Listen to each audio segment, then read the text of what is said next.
عليكم ورحمة الله وبركاته. الحمد لله رب العالمين.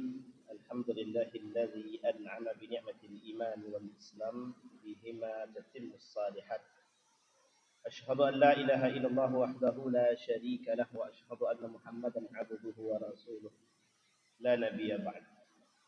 اللهم صل وسلم وبارك على هذا النبي الكريم. اللهم صل على محمد وعلى آل محمد في العالمين إنك حميد مجيد. يا أيها الناس اتقوا ربكم الذي خلقكم من نفس واحدة وخلق منها زوجها وبث منهما رجالا كثيرا ونساء واتقوا الله الذي تساءلون به والأرحام إن الله كان عليكم رقيبا. Puji syukur kehadirat Allah dengan mengucapkan alhamdulillah rabbil alamin. Bersalawat kepada Nabi dengan mengucapkan Allahumma shalli ala Muhammad wa ala ali Muhammad. Wa qala Allah Ta'ala wa idza alima min ayatina syai'an ittakhadhaha huzwa ulaika lahum adzabun muhin. Di dalam Al-Qur'an Allah berfirman, dan apabila mereka atau dia mengetahui sedikit tentang ayat-ayat kami, kemudian mereka mempermainkan, menjadikan ayat-ayat tersebut bahan olok-olokan, merekalah orang-orang yang akan memperoleh azab yang sangat pedih dan yang menghinakan. Wa idza qalu Allahumma in kana hadha huwal haqq min 'indika fa amtir 'alaina hijaratan minas sama' aw itina bi'adzabin alim. Satu ketika, dan ingatlah ketika mereka orang-orang musyrik berkata, ya Allah, jika Al-Quran ini benar-benar wahyu datang daripada dirimu, dari engkau, maka hujanilah kami dengan batu-batu dari langit, atau datangkanlah kepada kami azab yang sangat pedih. Bapak Ibu sekalian yang berbahagia, dari dua ayat di atas ada poin hal yang penting ingin kami sampaikan. Di dalam Al-Quran ada sandaran yang diberikan oleh orang-orang musyrik, orang kafir kepada baginda Nabi Muhammad SAW. Yang pertama, mereka mengatakan bahwa baginda Nabi sahirun kadzab, seorang tukang sihir pendusta. Pada ayat yang kedua mereka mengatakan asatirul awwalin, perkataan baginda Nabi Muhammad SAW hanyalah dongeng belaka. Satu ketika Abu Lahab dibacakan ayat kepadanya tentang 19 malaikat yang akan menjaga neraka, kemudian orang kafir yang bernama Abu Lahab ini mengatakan, kalau cuma 19 akan kami ajak mereka untuk duduk makan bersama.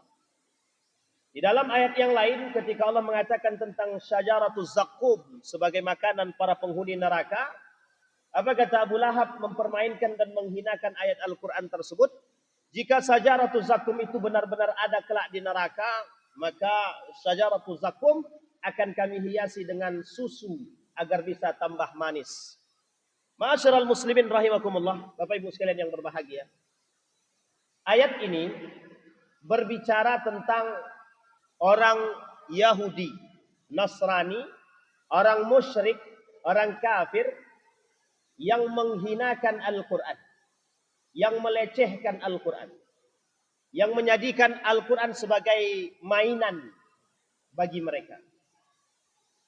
Ketika kita berbicara tentang Al-Quran yang diolok-olok oleh orang-orang kafir, kita berpikir sejenak bahwa kejadian itu hari ini dilakukan oleh sekelompok orang-orang yang tidak bertanggung jawab. Mereka yang kafir, justru mereka juga ada orang-orang yang mempermainkan ayat Al-Quran. Seperti perbuatan yang dilakukan oleh Abu Jahal, Abu Lahab terhadap Al-Quran. Padahal pada hakikatnya mereka mengetahui kebenaran Al-Quran itu sendiri. Tapi uniknya Bapak Ibu sekalian yang berbahagia, hari ini ada manusia-manusia muslim yang justru mereka dengan bangga menjadikan ayat-ayat Al-Quran sebagai mainan. Mereka jadikan ayat-ayat Al-Quran sebagai olok-olokan dan candaan. Sehingga mereka tidak sadar apa yang mereka lakukan bisa menjerumus mereka atau menjebak mereka kepada satu perbuatan yang disebut dengan kekufuran. Sebutlah para mereka yang menjadikan Al-Fatihah mereka nyanyikan dengan musik pop. Sebutlah mereka yang menyanyikan Al-Fatihah berpakaian lengan pendek, kepala tertutup, celana pendek. Mereka gunakan musik ala DJ. Tapi mereka mengucapkan Al-Fatihah. Sebutlah mereka yang menjadikan solawat sebagai bahan candaan, Al-Quran sebagai candaan yang mereka perjogetkan. Akhir-akhir ini terlalu banyak orang-orang yang kita tak tahu kemana arah alur berpikir mereka. Dan kita tak paham. Apakah tidak ada materi-materi yang bisa mereka buat yang lain untuk melawak, melucu selain daripada Al-Quran. Bapak Ibu sekalian yang berbahagia. Mengapa penting ini kita sampaikan? Agar kita umat muslim ini punya perhatian terhadap Al-Quran. Kita sebagai umat muslim yang mengerti Al-Quran sebagai kitab suci kita, sangat tidak ridho rasanya ketika Al-Quran dijadikan bahan candaan dan mainan. Tapi kita sebagai umat muslim tampak seperti orang yang begitu santai. Dan seolah-olah kita tak memiliki sentruman apapun. Bahkan Allah berkata di dalam Al-Quran, wa idza tuliyat alaihim ayatuhum zadatuhum imana. Ada orang yang mendengarkan ayat Al-Quran bergetar hatinya ketika mendengarkan Al-Quran. Lah kalau mendengarkan Al-Quran saja bisa membuat hati kita bergetar, mengapa ketika penghinaan terhadap Al-Quran hati kita tak punya getaran? Ini poin penting. Nampak sekali hari ini kelompok-kelompok tertentu mudah sekali mempermainkan ayat-ayat Al-Quran untuk menjadi bahan candaan. Pertanyaannya apa alasannya? Apakah tidak ada bahan yang lain yang bisa dijadikan candaan? Ketika berbicara tentang persoalan bercanda, satu ketika Allah pernah berfirman di dalam Al-Quran. Kata Allah di dalam Al-Quran, wala tanabazu bil alqab. Kalian sesama manusia jangan pernah memanggil satu dengan yang lain dengan panggilan yang tidak benar. Wala talmisu anfusakum. Dan jangan kalian hinakan diri kalian sendiri. Itu manusia dengan manusia. Bagaimana kalau Allah dan kitab suci yang dipermainkan, yang dihinakan? Beberapa waktu yang lalu, ada seorang wanita tanpa busana duduk di atas Al-Quran. Penghinaan terhadap Al-Quran mereka lakukan. Beberapa waktu yang lalu, ada seorang pelawak yang menjadikan bahan candaan adalah sholat dan lain sebagainya. Seolah-olah tidak ada materi yang lain yang bisa mereka sampaikan. Haruskah mereka menyampaikan tentang persoalan agama? Ulama berbeda pendapat tentang persoalan bercanda dan melawak. Apa hukumnya melawak? Bahkan dalam riwayat yang lain, Nabi tidak pernah bercanda kecuali yang benar. Ada etika bercanda. Ada etika melawak. Ada etika bercerita. Nabi tidak pernah bercanda kecuali yang benar. Sehingga para sahabat bertanya, apakah Nabi tidak pernah bercanda? Pernah, tapi Nabi tidak pernah bercanda kecuali yang Nabi candakan adalah benar. Bahkan sekarang itu unik. Itu pada aspek kemanusiaan dan sosial. Sekarang kita tinjau bagaimana hukum menjadikan agama sebagai bahan candaan, bahan mainan. Ketika orang mengolok-olok azan, mereka jadikan azan sebagai lantunan, nyanyian dengan musik pop dan lain sebagainya. Kata para ulama, Ibnu Taimiyah mengatakan, Said Hawa mengatakan, orang yang mempermainkan agama, orang yang menjadikan agama sebagai candaan dan mainan terjebak dalam kekufuran. Pertanyaannya apa? Apa maksud daripada kufur? Mereka bisa terjebak dalam, mohon maaf, perbuatan yang mereka lakukan bernilai menghapus ibadah mereka. Bahkan yang lebih parah lagi, bisa terjebak dalam kenifakan.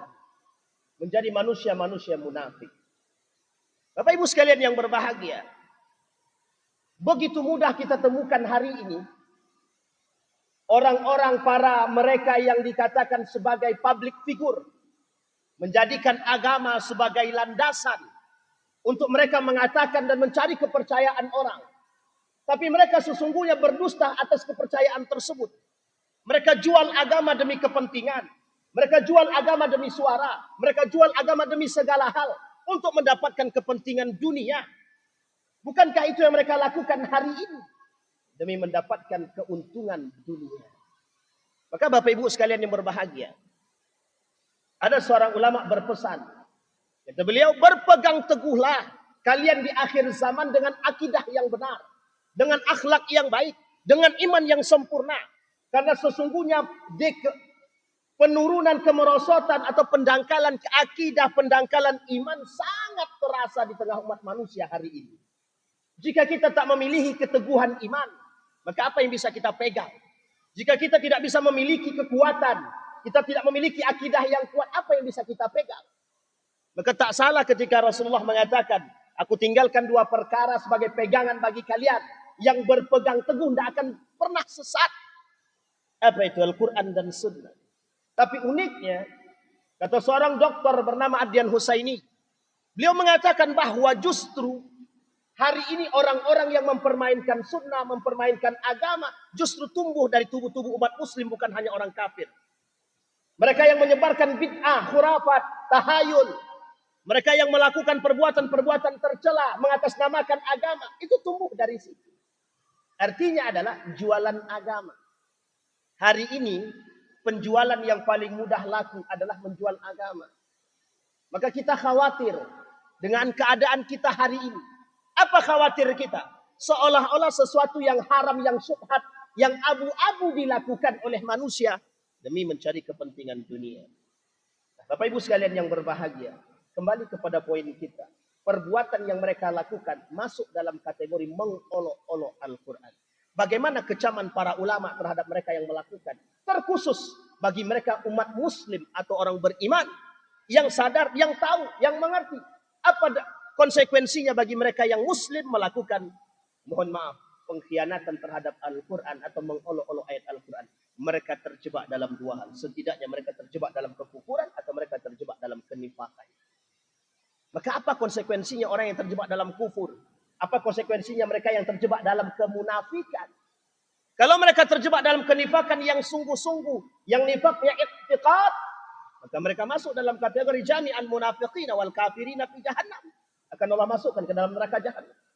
Kalau mereka melakukan kekufuran sama, Allah tak mau terima amal ibadah mereka. Karena mereka menolak kebenaran Allah, mempermainkan agama. Mudah-mudahan kita semua bisa sadar dengan keadaan kita hari ini. Semakin dekatnya kita dengan hari kiamat, semakin dekatnya kita di akhir zaman. Dengan kebrutalan, kemaksiatan, kesyirikan dan kemungkaran. Bid'ah, khurafat, syirik. Merajalela begitu mudah di tengah umat manusia hari ini. Tanpa mau mencari kebenaran daripada agama itu sendiri. Fa'tabiru ya ulil absar la'allakum tuflihun. Assalamualaikum warahmatullahi wabarakatuh.